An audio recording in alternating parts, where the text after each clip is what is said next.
तो यहां पर हरिश्चंद्र जी की कथा गरीबदास जी ने लिखी है, वो ध्यान से सुनिए, इतना आनंद आवेगा पूछो मत। गरीब हरिश्चंद्र इसमें ये बताते हैं कि उनको कितना विश्वास था, अपने वचन पर डट गए, लड़का भी बेच दिया, रानी भी बेच दी, अपने आप को भी बेच दिया, लेकिन अपने उद्देश्य को नहीं छोड़ा। गरीब हरिचंद हरि हेतम अयोध्या नगरी रहते, सतयुग सिंध समाद बचन सब ही सत कहते। हरिश्चंद्र जी सतयुग के अंदर हुए हैं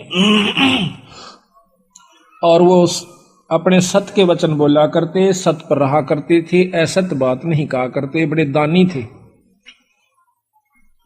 ग्रीव सुर नर मुनि जन देव सकल मन नाही भाया, सब मुनि करी फैलाद सुनो तुम्हें तेरे भवन राया। इतनी अच्छी कीर्ति राजा हरिश्चंद्र की होगी थी कि वो देवता लोग भी उससे यानी जीलियसीकरण लागे, द्वेष रख कर लिया। तो वो विष्णु भगवान के पास जाकर कहते हैं कि महाराज, एक हरिश्चंद्र नाम का मृतमंडल के राजा है, मृतमंडल में अयोध्या नगरी में राज करता है। तो वो कहते हैं सत नहीं छोड़ता, हम उसकी परीक्षा लेना चाहते हैं। ग्रीव सुर नर मुनि जन देव सकल ना भाया, सब मुनि करी फैलाद सुनो तुम त्रिभुवन राया।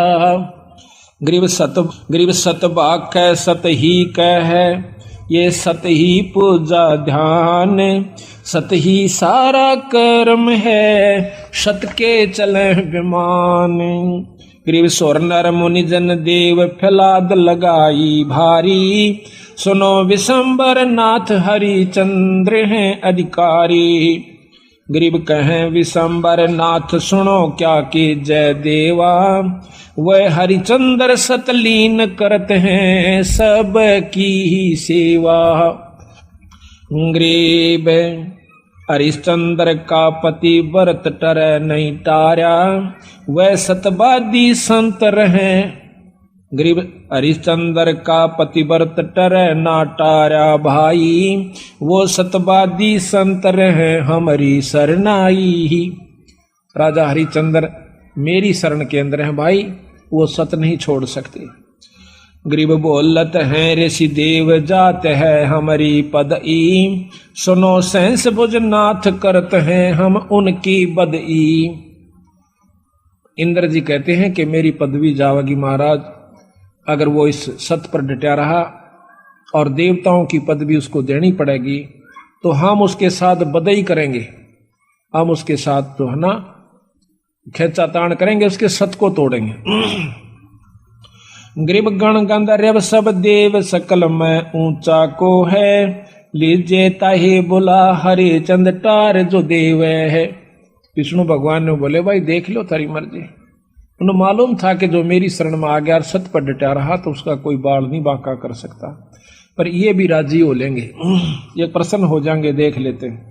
गरीब नारद मुनि ऋषि देव कहे सुन त्रिभुवन नाथा, हरिचंद्र सत ना जावे तुमसे संग विधाता।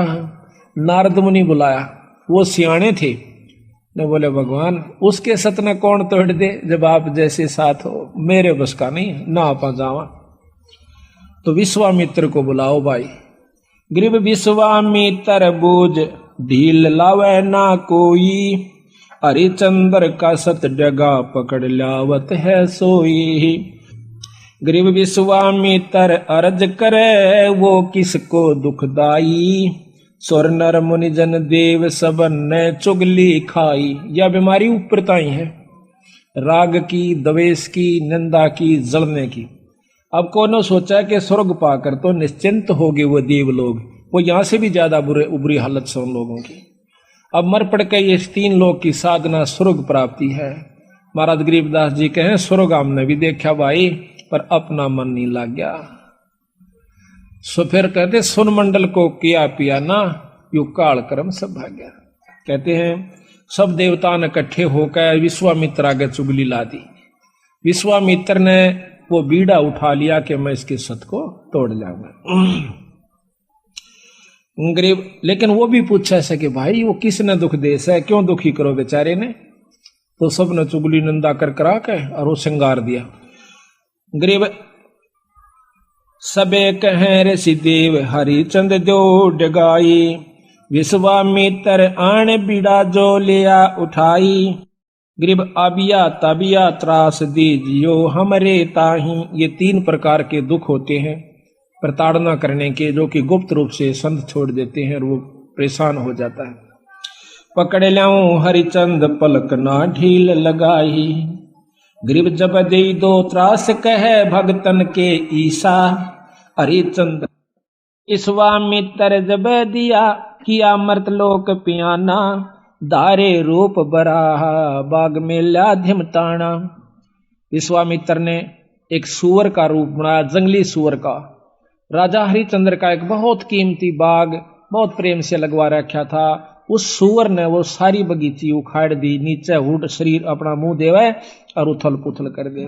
को जावे नजदीक उस माली ने या उनको खाने भाजे, यानी तीर भी मार लिए, उसका कोई असर नहीं हुआ।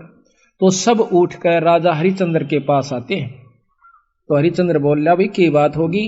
कहने लगे महाराज जी एक ईसा का सूता हुआ रहा है सूअर है, और वो तो सारा बगीचा उजाड़ दिया और हमने तीर गोली मार के देख ली, उसका असर ना होता।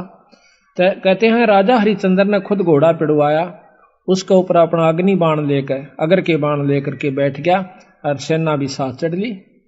एकदम राजा हरिचंद्र जब आवे से वो सूअर उसमें से निकल कर भाग लेता है। राजा हरिचंद्र इतना तेजी से भागता है, सेना तो बहुत पीछे रहेगी, वो आगे चले जाते हैं। वहां जाकर के विश्वामित्र एक ब्राह्मण का रूप बना ले से, और एक लड़की और एक लड़का दो अपनी सिद्धि से तैयार कर देता है। उस लड़की को राजा के पास ले आवे, हाथ जोड़ कर न्यू कैसे, हे राजन, हे एक क्षत्रिय, एक विपर का काम कीजिए। अक महाराज एक यहाँ पर शायर आया था, अकमन ना बेरा शायर सूर का, पर मेरा काम कर महाराज। किधर छुप गया होगा, कित पाओगा तनव के काम से विप्रवर के एक कन्या है ये, इसका ब्याह करना से कुछ कन्यादान करना चाहिए था, कोई व्यक्ति नहीं मिल रहा था, आप आगे धन्य है। राजा हरिश्चंद्र आप तो सतवादी हो, आप क्षत्रिय हो, ये गरीब कन्या एक ब्राह्मण की लड़की का ब्याह हो रहा है, इस पे कृपा करिए। तो बोले महाराज जी ठीक से स्नान कर ले, नहा धो लिया। कहते हैं कि इनका पति कहाँ है उसको बुलाओ। उसी समय वो लड़का बुला लिया, फेरे करवा दिए। कहने लगे इनको कन्यादान दे, 7 असरपी दे दी। लोग कन्या नहीं कर मांडा, ऐसे नहीं करा। तो वो कहता है हरिश्चंद्र कि तू राजा होकर और 7 असरपी दिखावे, तेने शर्म नहीं आती, तुझे श्राप दे दूंगा।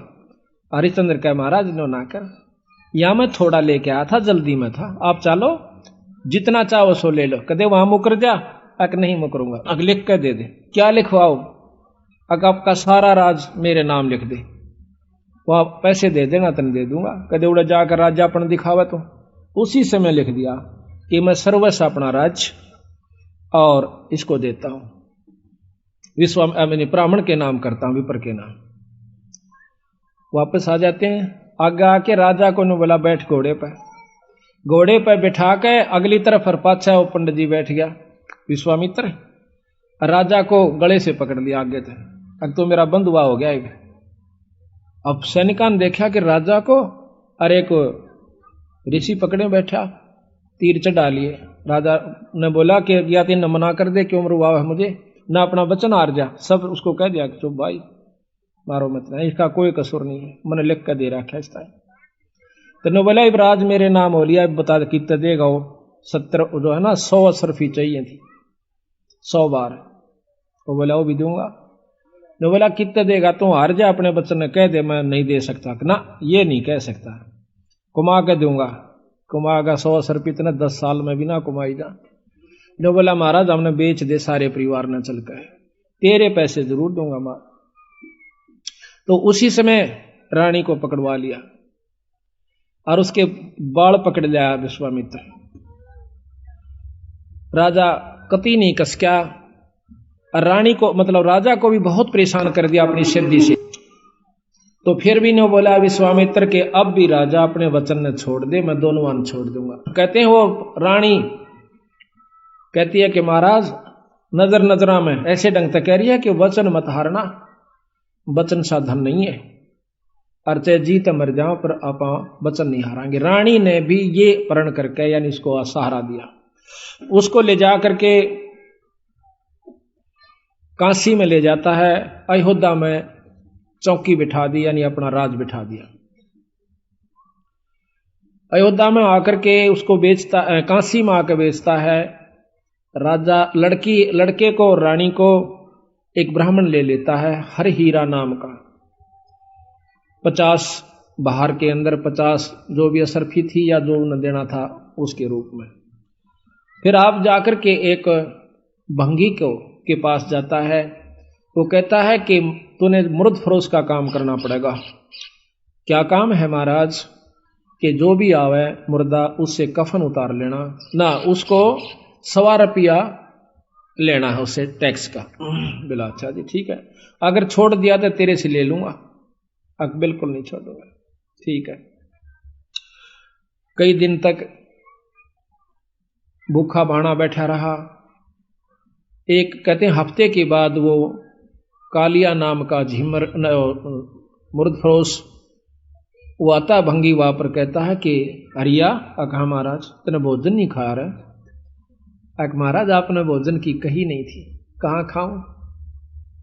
ओ तेरे की, एक दुकान बता दी कि वहां से ले आ और अपना खा लिए, पैसे का हिसाब मैं आप कर दूंगा। तो वहां जाकर के वो क्या करता है, भोजन ले लिया एक व्यक्ति का। इतने में विश्वामित्र आकर एक भिखारी का ब्राह्मण का रूप बनाकर कहता कि महाराज मैं भूखा सा, भोजन दीजिए। तो कहने लगा विप्र आधा ले ले, अग भला हो तेरा सारा दे दे, मैं तो भूखा मरू सू, आधे में काम नहीं चला विप्र राजा महाराज। कहते हैं हरिचंद्र ने वो सारा उठा के दे दिया, नौका नो बैठ गया। अगले दिन फिर जावस है 2 आदमियों का ले आया, 3 का। कदे कोई मांगने वाला आ जाए उसको भी देना होता है। अगले दिन फिर आ गया, आके ने बोला महाराज भोजन दो, हम क्या खेती करें हैं आपका ही आसरा से। कहने लगा विप्र आज बहुत लयास हूं, आधा ले ले। अक नहीं महाराज सारा दीजिए। एक कबीर साहब कहते हैं वो नरता मोए जो पर घर मांगन जा, अरुण ते पहला वह मरे जो जा मुख निकसे ना। ने बोला ले भाई ले जा। 15 दिन बीत गए, रोटी नहीं खाई, दुर्बल शरीर हो गया। और उधर से रानी आती है पानी लेने के लिए ब्राह्मण का, और उस घाट पर जब वह पानी भर आई तो उठा को नहीं घड़ा। रानी कहती है कि महाराज ये घड़ा उठवाइए। और न बोला रानी कमाल कर रही है तू, ब्राह्मण के घड़े का एक भंगी हाथ लावे, मेरे बस का नहीं, इसमें अंदर बढ़कर उठा ले, पानी का मां बढ़कर। यहां थोड़ी सी विपरीत कथा हमने सुनने को मिला करती थी कि घाट पर रानी पानी लेने गई थी कुएं पर, और वहां पर यह भी आ गया था पानी लेने के लिए। नहीं, ये गलत है। गरीबदास महाराज ने जो लिखी है वो सत्य है, क्योंकि इन लाखों वर्ष पहले की रामायण भी ज्यों की तो मिलती है बंदी छड़ की। तो वहां पर रानी आई थी पानी लेने की खातिर। तो हरिचंद ने कहा कि अंदर पानी में डुबकी लगा करके घड़ा उठा लीजिए, घर आ जाती है। कुछ दिनों के बाद लड़का रोहतास उस पंडित जी की खातिर फूल लेने जाया करता था। वो रोजाना फूल ला करके पंडित जी को दिया करता था। वो अपने देव के ऊपर, अपने इष्ट के ऊपर पूजा किया करता था। एक दिन कहते हैं रोहतास फूल लेने के लिए जावा है, विश्वामित्र वहां पर एक सर्प का रूप धारण करके वो छोरे को डस लेता है। तो पड़ा पड़ा रोहतास ने कहा ऐसा कि माली मेरी मां ने जिक्र ना करिए भाई, पंडित जी ने बता दे जाकर। वो भाग्या जावस है। अब पंडित जी चाड़ा हो गया, क्या हो गया कि वो लड़का किसका था भाई, रोहतास नाम बतावस है, और वो तो सांप ने डस लिया और मर गया भाई। उसी समय भाग लेता है वो हरिहर पंडित जी हर हीरा लाल का। और इतनी सुन ली उस लड़की ने भी, यानी उसकी मां ने भी, रोहतास की ने, कि छोरे का तो सर्प लग गया। वह भी भागी आवस। बुरी तरह वो ब्राह्मण छोरे ने छाती लाकर रोया है कि बेटा कौन हुई रोतासिया। तो कहते हैं रानी ने बोली महाराज ए पिताजी रोआ मत ना, ये ताने जाने हंस हैं, क्यों चिंता करते हो। उस माँ ने उस ब्राह्मण का ढाढ़स बढ़वाया कि ये तो आना जाना खेल से, रो मत ना महाराज, हम सब ने जाना से, हमारे साथ होनी थी सो होगी, कोई बात नहीं। अब वहां से लेकर के वो लड़के का कफन उसके ऊपर लपेट के कपड़ा चल देती है। अब गरीब की गेला कौन जा, हरी हीरा और 2-3 जने वो जाते हैं, जाकर के मर्द घाट पर लुटा देती है, फूकण की तैयारी करे से इधर उधर से लकड़ी तैयार करके। तो इतने में हरिया आ जाता है। हरिश्चंद्र कैसा कि माई वो दे टैक्स 100 रुपया काट। तो वहां पर वो कहती है कि महाराज ये आपका बेटा रोहतास है, अग मेरा कोई पुत्र नहीं है, और मैं आपकी रानी सू, कोई पुत्र नहीं, मेरा कोई बेटा नहीं, 100 रुपया दे दे। तो बोली चाला कर रहे हो कि यहां पर मैं किस पहले आऊं, इस नगर में मैंने कोई जानता भी कोई ना, और ना मेरा कोई भाई। इतनी कहकर रो पड़ती है, कहने लगे आड़ ये को नहीं चल रहा, 100 रुपया दे दे, मैं नौकर प्रयास हूं आज। तो वो कहती है कि मेरे पास पैसा नहीं, कफन उतार लेता है और नो कहकर वह पागल हो जाती है और उस लड़के की लाश को पानी में डाल देता है। वह रोती हुई सिर पागल होगी, अकीब रह भी के गया, पति विमुख, पुत्र है नहीं, पागल होगी, सिर के बाल पाड़ती हुई। और फिर विश्वामित्र ने क्या करा, एक अंधी चला दी, जंखाड़ चला दिया। कौन जावा गरीब की गेला, सब आप अपने घर ने टल गए। वह जाकर के एक मंडी में सिर छुपा लेती है, पड़ी पड़ी रोए, बेहोश हो जाती है। उधर से विश्वामित्र ने क्या करा, एक बहुत बड़े अधिकारी का लड़का एक बाघ का रूप बनाकर, चीते का रूप बनाकर छोरा मार दिया, पाट दिया और भाग गया लेकर के। वो ढूंढ पड़ी, जब वो विश्वामित्र ही दूसरा रूप बनाकर कहता है कि आजो मैं बताऊंगा, थारे छोरे ने एक डायन ने खा लिया। और क्या करा विश्वामित्र ने, एक पशु की को खत्म करके और उसका आगे उसके हाथ पांव खून खान लगा के घेर दिया और उसके मुंह का खून लगा दिया। बेहोश पड़ी थी वह रोहतास की मां तारावती। तो सारे उस राजा को, नवाब को, अधिकारी को, सैनिकों को लेकर के वो विश्वामित्र उस मंडी में ले जाकर दिखावा से कि यह पड़ी डांड और हाथ मुंह तलिए खा और ये बाकी हाथ ढूंढ पड़े से। उसी समय कहता है राजा के बुलाओ हरिचंद को, जल्लाद को, इसकी शर्त उतार दे। कालिया को कहा कि कालिया इसका सिर उतरवा दे, क्योंकि वो सारे काम उन्हीं से जल्लाद रूप में भी वही क्या करते थे। उसी समय राजा हरिचंद्र को, क्यों नौकर था वो कालिया का, कि हरिया कि हाँ महाराज इस डांड का सिर काट दे। अभी महाराज पकड़ कर बाढ़ और तलवार ने मारने लग गया। पीछे से भगवान विष्णु ने तलवार पकड़ ली। मैं बोला हरिचंद सफल हुआ। कौन सा भाई, कि भगवान विष्णु। अग्नि, भगवान बहुत दिन हो गए छुप कर रहते ने, सामने आ जाओ ना, छोड़ दो तलवार ने, प्रगट सामने आ जाते हैं। कि मांग हरिचंद के मांगा है, कि महाराज जब दर्शन हो गए मांगन में भी के रह गया मेरे पास, कि फिर भी मांग भाई। आप पक्का वचन भर लो, कदे फिर जाओ। अक वचन भर लिए। जो बोला सारी काशी पार हो, और या बांदी जीवित हो ठीक हो, और इसका छोरा जीवित हो जा, और विमान में बैठ कर जा, यहाँ के काशी के पशु और पक्षी भी स्वर्ग में जाने चाहिए। बोल तेरी के सलाह से। नो बोला तथास्तु, सारे स्वर्ग में जाएंगे। बोल सतगुरुदेव। तो महाराज कहते हैं कि जिस नगरी में साधु रहते हैं वो नगर भी अमान है, अमर है। ऐसे प्यारे संत जिसमें रहते हैं वो सारी नगरी को पार कर दिया करते हैं।